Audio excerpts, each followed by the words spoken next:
or good men in your world to build into your life, you know. If mum's not in your world, same, you know, that sort of stuff. You will find behaviours will roll out if you don't gain affections and affirmation in your life. You will seek that, for example, like this.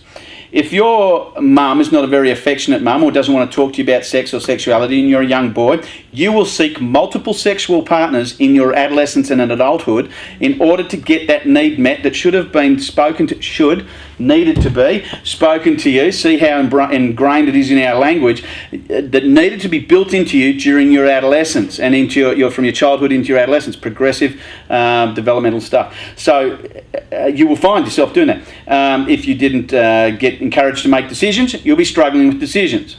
Right? If you're a daughter, and your dad wasn't very affectionate and loving and affirming of you, you will seek out multiple male encounters in order to get the guy that meets your needs. And I'm telling you, until you're okay with who you are, you will not have clear goggles to be able to see the one, or we hope it's only one, you know, the one person that can really do life with you united. Right? Because often what we do is, you know, we've got this half-empty shell over here and this half-empty shell over here. We put them together and we go, oh, look, it's a full shell. No, it's just two half-empty shells.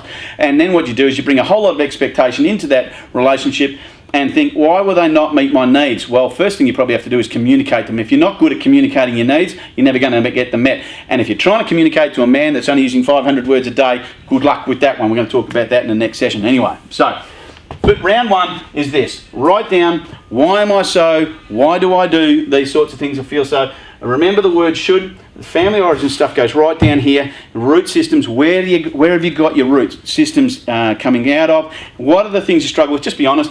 You're either going to do this now or you're going to keep bashing into it and you're going to visit psychiatrists and psychologists and you're going to be on medications and everything. Imagine if we just snap this sucker right off right now and just restrain the flow of this thing in our life and begin to allow some incredible nutrients to come into our life from others. And it's scary, okay? It's scary because we don't know, we're not familiar with it, haven't learned how to do it, and especially as you get older, it's even harder because you feel like, oh no, I don't, this is just who I am. Well, it doesn't have to be that way.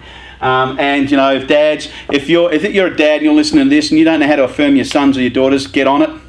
I challenge you as a father. I'm 48 years old and I can tell you, as a dad, Google's fantastic. Learn to affirm a man. Learn to affirm your boys. Learn to affirm your daughters. If they don't, another woman or another man is going to do it in not a very nice way. So take the challenge. And for the mums, get on hugging your sons. You know, there was this idea about date nights and stuff like that. Date your kids.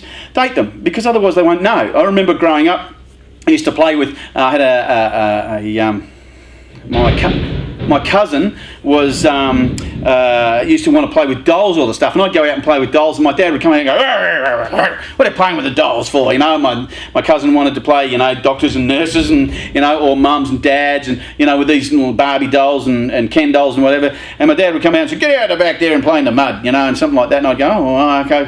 And then I wondered why, when I got into a relationship, that I never knew how to actually practice this and play this thing, because I'd never practiced it. I just had this other person, and I thought, you know, I was going to punch that person or treat them poorly, because I'd never practiced how to actually be in communication or relationship with another person. So if your son or daughter's playing with the dolls, it's okay, because soon enough they're going to be playing with someone's real life, and they better get it right. So I encourage you, don't be so stuck in your own funny ways, all right? Because we all get stuck. So what we're going to do right now is I want you to take a break, take a pause. I know I'm trying to jam a lot in. We normally take an hour, a bit, and then conversations after that. I've jammed that in about half an hour, just over 40 minutes there. So just take a break, press pause. We're going to come on back and we're going to do round two. So we're just going to press pause and we'll come back.